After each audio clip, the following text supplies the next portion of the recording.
Bugun men sizga juda muhim masalani tushuntirib beraman. Avgust oyida aytilayotgan 3 oylik qo'shimcha to'lov kimlarga beriladi? Kimlar pul kutishi mumkin? Kimlar esa bekorga navbatda vaqt yo'qotmasligi kerak? Bu mavzu har bir oilaga tegishli bo'lishi mumkin. Chunki gap nafaqa, moddiy yordam, bolalar puli, kompensatsiya yoki avval to'lanmay qolgan summalarning bir yo'la berilishi haqida ketayotgan bo'lishi mumkin. Men darhol ogohlantiraman. Bunday xabarlarda eng katta muammo shuki, odamlar hamma olarkan, avgustda avtomatik tusharkan, 3 oy uchun qo'shimcha pul berilarkan degan gaplarni eshitadi va aniq shartlarni bilmasdan umid qilib yuradi. Natijada kimdir hujjat topshirmaydi, kimdir kechikadi, kimdir firibgarlarga aldanadi. Shuning uchun bu ma'lumotni oxirigacha diqqat bilan eshiting. Kanalga hozir obuna bo'ling, videoga like bosing. Chunki men bu yerda sizga oddiy odam tushunadigan tilda kim oladi, kim olmaydi, nima qilish kerak, qayerga murojaat qilish kerak, qanday xatolardan ehtiyot bo'lish kerakligini batafsil aytib beraman. Avvalo, 3 oylik qo'shimcha to'lov deganda hamma bir xil narsani tushunmasligi kerak. Amaliyotda bunday to'lov bir nechta holatda paydo bo'ladi. Birinchi holat, fuqaro biror nafaqa yoki yordamga huquqli bo'lgan, lekin ariza kech ko'rib chiqilgan. Tizimda kechikish bo'lgan yoki hujjatlar tasdiqlanishi cho'zilgan. Shunda unga oldingi oylar uchun ham pul hisoblanishi mumkin. Ikkinchi holat, davlat tomonidan ma'lum toifadagi aholiga vaqtinchalik qo'shimcha kompensatsiya belgilanadi. Masalan, ijtimoiy himoyaga muhtoj oilalar, nogironligi bo'lgan shaxslar, pensionerlar yoki bolali oilalar. Uchinchi holat, avvalgi to'lov miqdori qayta hisob-kitob qilinadi, masalan indeksatsiya. Daromad ma'lumotlari yangilanishi yoki noto'g'ri hisoblangan summa tuzatilishi natijasida qo'shimcha pul chiqariladi. Oldin ko'p narsalar mahalla tuman bo'limi, qog'oz hujjatlar va inson omiliga bog'liq edi. Odam ariza yozardi. Mahalladan ma'lumotnoma olardi. Keyin ijtimoiy himoya yoki pensiya bo'limiga borardi. Hujjatlari bir nechta joyda tekshirilar edi. Kimningdir hujjati yo'qolib qolardi. Kimningdir oylik daromadi noto'g'ri ko'rinardi. Kimdir uyidagi ro'yxatda turmagan qarindoshi sababli rad javobi olardi. Endi esa ko'plab jarayonlar elektron bazalar orqali tekshirilmoqda. Bu yaxshi tomoni bilan tezlik beradi. Yomon tomoni bilan esa bazadagi xato ham natijaga ta'sir qiladi. Masalan, siz ish haqi olmayotgan bo'lsangiz ham, soliq bazasida eski ish joyingiz faol ko'rinib qolsa, tizim sizni daromadli deb hisoblab yordamni bermasligi mumkin. Avgustda pullar kimga tushadi degan savolga men mutaxassis sifatida shunday javob beraman. Pul faqat huquqi tasdiqlangan, arizasi qabul qilingan, sharti to'g'ri kelgan yoki oldingi davr uchun qayta hisob-kitob qilingan odamlarga beriladi. Ya'ni hamma oladi degan gap noto'g'ri. Hech kim olmaydi, bu yolg'on deyish ham noto'g'ri. To'g'ri yondashuv shuki, har bir oilaning holati alohida tekshiriladi. Asosiy qism 1, kimlar bilishi kerak, kim xavotir olishi kerak? Kim xavotir olmasligi kerak eng birinchi navbatda? Bolalar puli yoki moddiy yordam olish uchun ariza topshirgan oilalar bu xabarni diqqat bilan tekshirish kerak. Agar siz oxirgi oylar ichida ariza bergan bo'lsangiz, lekin javob kechikkan bo'lsa, avgust oyida sizga bir necha oy uchun to'lov birga tushishi ehtimoli bor. Masalan, oilada 3 nafar bola bor. Ona iyun oyida ariza bergan, ariza iyulda tasdiqlangan, lekin to'lov amalda avgustga to'g'ri kelgan. Bunday holatda oilaga faqat avgust oyi uchun emas, balki huquq paydo bo'lgan sanadan boshlab hisoblangan summa ham berilishi mumkin. Albatta bu ariza qachon qabul qilinganiga, qaror qachon chiqarilganiga va to'lov qoidalariga bog'liq. Keling, oddiy misol qilaman. Farhod aka oilasida 4 kishi yashaydi. O'zi turmush o'rtog'i va 2 farzandi. Farhod aka mavsumiy ish qiladi, doimiy oyligi yo'q. Turmush o'rtog'i uy bekasi. Ular may oyida yordamga ariza topshirdi. Lekin ma'lumotlar bazasida Farhod akaning eski ish joyidan daromad ko'rinib qoldi. Keyin u ish joyidan ishdan bo'shaganini tasdiqlovchi hujjat olib bordi.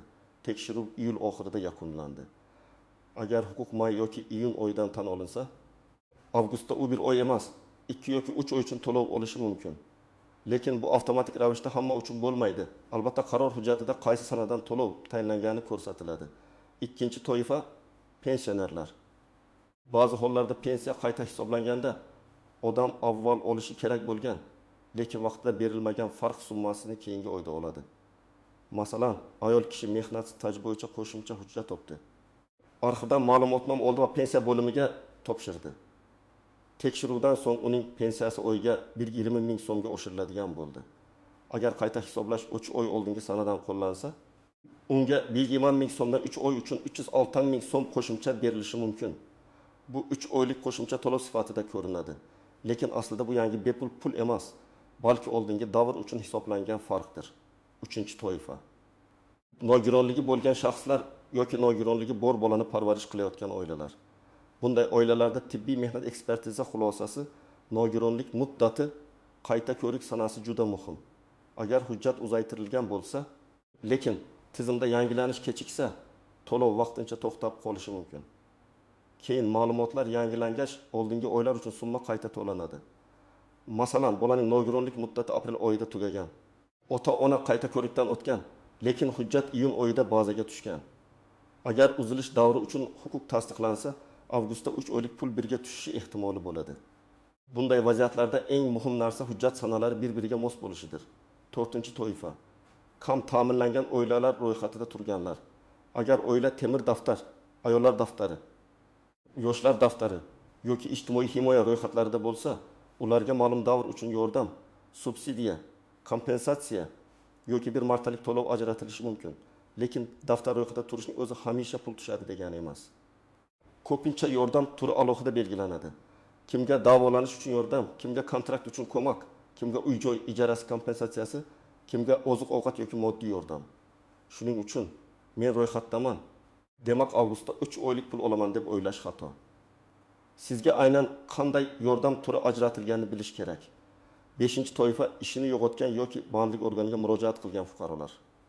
Ishsizlik nafaqasi yoki vaqtinchalik yordam tayinlangan bo'lsa, to'lovlar ma'lum shartlar bilan beriladi. Masalan, fuqaro bandlik bo'limida ro'yxatdan o'tadi, unga maqbul ish taklif qilinadi, u suhbatga borish kerak. Qayta ro'yxatdan o'tish kunlarini o'tkazib yubormaslik kerak. Agar odam shartlarni bajargan bo'lsa, lekin to'lov texnik sabab bilan kechiksa, keyingi oyda bir necha oy uchun pul berilishi mumkin. Ammo agar fuqaro chaqirilgan joyga bormasa, ish taklifini asossiz rad etsa yoki noto'g'ri ma'lumot bersa, to'lov to'xtashi mumkin. Endi kimlar xavotir olmasligi kerak? Agar siz doimiy oylik olsangiz, oilangiz daromadi mezondan yuqori bo'lsa, oxirgi paytda hech qanday ariza bermagan bo'lsangiz, pensiya yoki nafaqa bo'yicha qayta hisob-kitob so'ramagan bo'lsangiz, ehtimol sizga avgustda kutilmagan 3 oylik to'lov tushmaydi. Yana bir misol, odamning nomida 2 ta avtomobil, katta daromadli ish, bank aylanmalari yuqori, uyda ishlaydigan bir nechta a'zo bo'lsa, bunday oilaga kam ta'minlanganlik bo'yicha yordam ajratilmasligi mumkin. Bu shafqatsizlik emas. Tizimning maqsadi yordamni birinchi navbatda haqiqatan ehtiyojmand oilalarga yo'naltirishdir. Eng katta nozik nuqta daromad masalasi. Odamlar ko'pincha mening qo'limga pul tushmayapti, demak daromadim yo'q deb o'ylaydi. Lekin tizim rasmiy daromadni, soliq ma'lumotlarini, pensiya badallari yoki shartnoma asosidagi tushumlarni ko'rishi mumkin. Masalan, oila boshlig'i bir oy ishlab, keyin ketgan bo'lsa ham bazada ma'lumot kech yangilanishi mumkin. Yoki talaba farzand stipendiyasi olsa, ayrim hisob-kitoblarda bu ham inobatga olinishi mumkin. Shuning uchun rad javobi olgan odam birinchi navbatda nega rad etildi degan sababni yozma yoki elektron shaklda aniqlash kerak. Ikkinchi nozik masala, ro'yxatda kimlar borligi. Ba'zi oilalarda odamlar bu uyda yashamaydi, lekin propiskada birga turadi. Masalan, qiz turmushga chiqqan, boshqa tumanda yashaydi, lekin ota-onasining uyda ro'yxatda qolgan. Yoki aka chet elga ishlashga ketgan, lekin doimiy ro'yxatdan chiqmagan. Tizim oilaviy tarkibni ko'rganda, ayrim holatlarda shu odamlarning ma'lumotlari ham ta'sir qilishi mumkin. Natijada oila biz 3 kishi yashaymiz deydi. Bazada esa 6 kishi ko'rinadi. Yoki aksincha daromadli qarindosh ro'yxatda turgani uchun yordam rad qilinadi. Bunday vaziyatda yashash joyi, oila tarkibi va haqiqatdagi holatni tasdiqlovchi hujjatlar juda muhim. 3-nozik masala bank kartasi va hisob raqami. To'lov tayinlangan bo'lsa ham karta bloklangan, muddati tugagan, bank hisobida cheklov bor yoki ism, familiya ma'lumotlari mos kelmasa pul tushmay qolishi mumkin. Odam esa menga bermadi deb o'ylaydi. Aslida pul ajratilgan, lekin texnik sabab bor. Shuning uchun arza bergan odam o'z plastik kartasi faol ekanini, telefon raqamiga SMS xabarnoma ulanganini, bankdagi shaxsiy ma'lumotlari pasport bilan mos ekanini tekshirish kerak. Ayniqsa pasport almashtirilgan bo'lsa, bankda eski ma'lumot qolib ketishi mumkin. 4-xavfli joy, firibgarlar. Har safar qo'shimcha to'lov haqida xabar tarqalsa, Telegramda ijtimoiy tarmoqlarda yoki telefon orqali 3 oylik pulni chiqarib beramiz. Ro'yxatdan o'tkazamiz, kartangiz raqamini yuboring, SMS kodini ayting deganlar ko'payadi. Men qat'iy aytaman, hech kimga SMS kod bermang, bank kartangizning to'liq ma'lumotlarini yubormang, pasport rasmini begona odamga jo'natmang. Davlat to'lov uchun sizdan oldindan pul so'rashsa, bu juda katta shubha belgisi. Rasmiy ariza faqat vakolatli tashkilotlar, davlat xizmatlari markazi, tegishli bo'limlar yoki rasmiy elektron platformalar orqali amalga oshiriladi. 5-masa so'zini noto'g'ri tushunish. Ayrimlar 3 oylik qo'shimcha to'lovni mavjud nafaqamdan tashqari yana 3 barobar pul beriladi deb tushunadi. Masalan, odam oyga 600 ming so'm olayotgan bo'lsa, avgustda 1 million 800 ming so'm ustiga yana alohida pul tushadi deb o'ylaydi. Amalda esa holat boshqacha bo'lishi mumkin. 3 oy davomida to'lanmagan 600 ming so'mdan 1 million 800 ming so'm bir yo'la tushadi. Keyingi oy esa yana odatdagi 6 ming so'm davom etadi.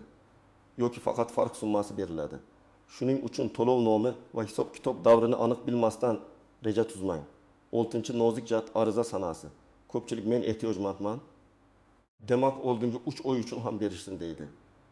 Lekin aksar holatda to'lov ariza topshirilgan sana yoki qaror chiqqan sanadan boshlab hisoblanadi. Ya'ni siz yanvardan beri qiynalgan bo'lsangiz, lekin arizani iyulda bergan bo'lsangiz, tizim yanvardan avtomatik hisoblab bermasligi mumkin.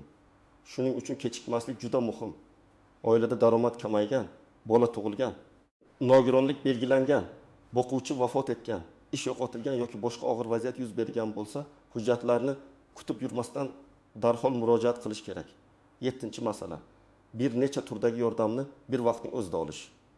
Ba'zi yordam turlari bir-biriga xalaqit qilmaydi. Ba'zilari esa birini olsangiz, ikkinchisiga ta'sir qilishi mumkin. Masalan, bolalar pul olayotgan oila boshqa bir martalik moddiy yordamga ham murojaat qilishi mumkin. Lekin qaror oilaning umumiy holatiga qarab chiqadi. Pensioner pensiya olgani uchun ayrim yordamdan avtomatik chiqarib tashlanmaydi. Lekin uning daromadi hisobga olinadi. Nogironlik nafaqasi bor oilada ham kam ta'minlanganlik alohida bog'lanishi mumkin. Demak, men bitta pul olaman, demak boshqasiga haqqim yo'q deb o'zingizni cheklamang. Lekin hammasini olaman deb ham aniq xulosa qilmang. Birinchi qadam. O'z holatingizni aniqlang. Siz qaysi toifaga kirasiz? Bolalar puli uchun ariza berganmisiz? Moddiy yordam so'raganmisiz? Pensiya qayta hisob kitobi bormi? Nogironlik hujjatingiz yangilanganmi? Ishsizlik bo'yicha ro'yxatdamisiz?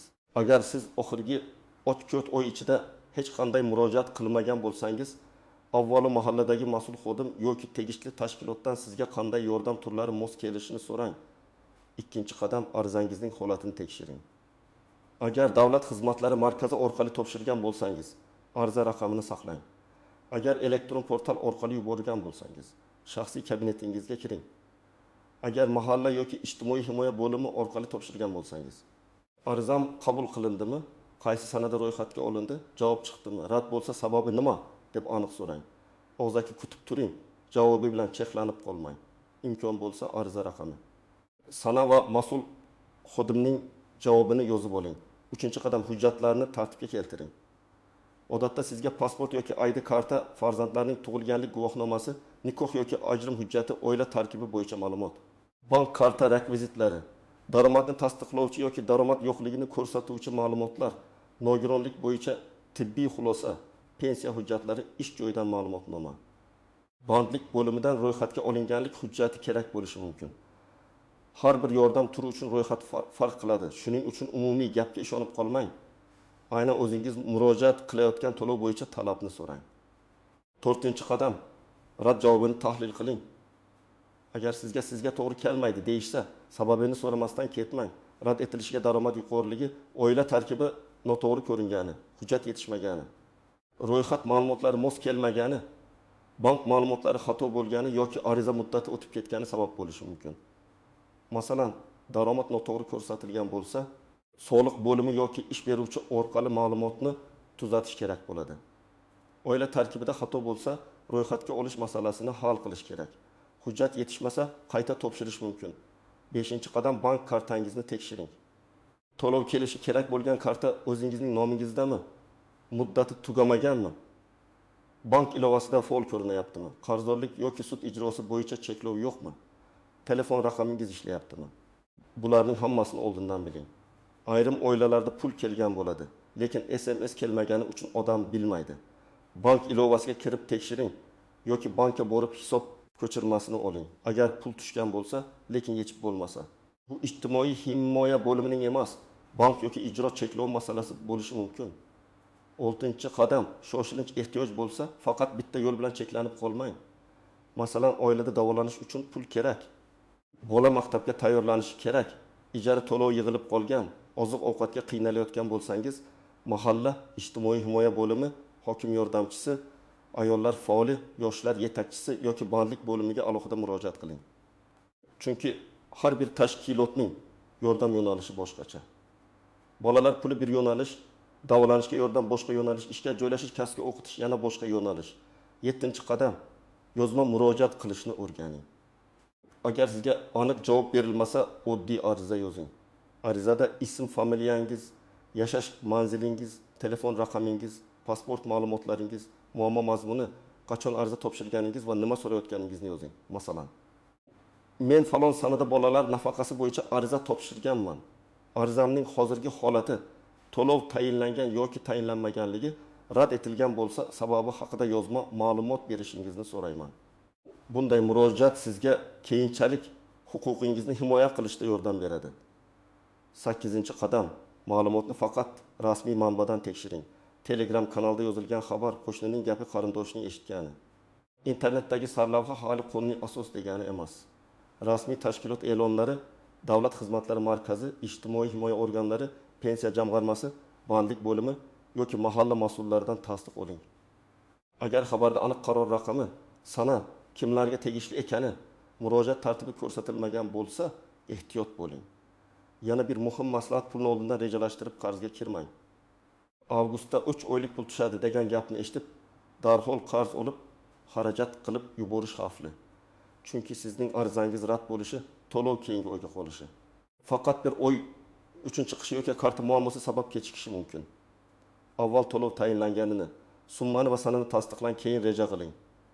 Oddiy hayotiy misol keltiraman. Dilnoza opa 3 farzandning onasi. Turmush o'rtog'i vaqtincha ishlamaydi. Ular bolalar puli uchun ariza berishgan. Qo'shnisi avgustda hamma 3 oylik pul oladi degani uchun Dilnoza opa maktab kiyimlari uchun qarz oldi. Keyin ma'lum bo'ldiki, arizada oila tarkibi bo'yicha xato bor ekan. Turmush o'rtog'ining eski ish joyidagi daromadi ham bazada ko'rinib turgan ekan. To'lov darhol tushmadi. Agar u oldin ariza holatini tekshirganda xatoni to'g'rilab, qarzga ehtiyotkorlik bilan yondashgan bo'lardi. Mana shuning uchun men har doim avval hujjat, keyin reja deyman. Yana bir misol. Otabek aka pensiyasiga qo'shimcha staj hujjatini topshirdi. U avgustda katta pul kutdi. Tekshiruvdan keyin pensiyasi oyga 90 ming so'mga oshdi va oldingi 3 oy uchun 270 ming so'm farq berildi. Otabek aka nega 3 oylik pensiya to'liq berilmadi deb norozi bo'ldi. Aslida unga to'liq pensiya emas, faqat qayta hisoblangan farq berilishi kerak edi. Demak, to'lovning nomi va hisob kitobini tushunish juda muhim. Demak, avgustdagi 3 oylik qo'shimcha to'lov masalasida eng asosiy qoida shunday. Pul hamma uchun emas. Huquqi tasdiqlangan va sharti to'g'ri kelgan fuqarolar uchun. Bu bolalar puli, moddiy yordam, pensiya farqi, nogironlik nafaqasi, ishsizlik to'lovi yoki boshqa ijtimoiy to'lov bo'lishi mumkin. Har birida alohida tartib, alohida hujjat, alohida hisob kitob bor. Men sizga tavsiya qilaman. Arizangiz sanasini tekshiring, rad sababini biling, hujjatlaringizni tartibga keltiring, bank kartangizni tekshiring. Firibgarlarga ishonmang va ma'lumotni faqat rasmiy manbadan tasdiqlang. Eng muhimi eshitdim degan gap bilan emas, tekshirdim, hujjatim bor, qaror chiqdi degan asos bilan harakat qiling. Agar siz ham avgust oyida 3 oylik qo'shimcha to'lov kutayotgan bo'lsangiz, izohlarda yozing. Qaysi to'lov bo'yicha murojaat qilgansiz? Arizangiz qachon topshirilgan? Sizga javob chiqdimi yoki hali kutyapsizmi? Men keyingi videolarda eng ko'p uchrayotgan savollarni alohida tushuntirib beraman. Videoga like bosing, kanalga obuna bo'ling va yaqinlaringizga ham yuboring. Chunki bitta to'g'ri ma'lumot ko'p oilani xato qaror, kechikish va firibgarlikdan saqlab qolishi mumkin.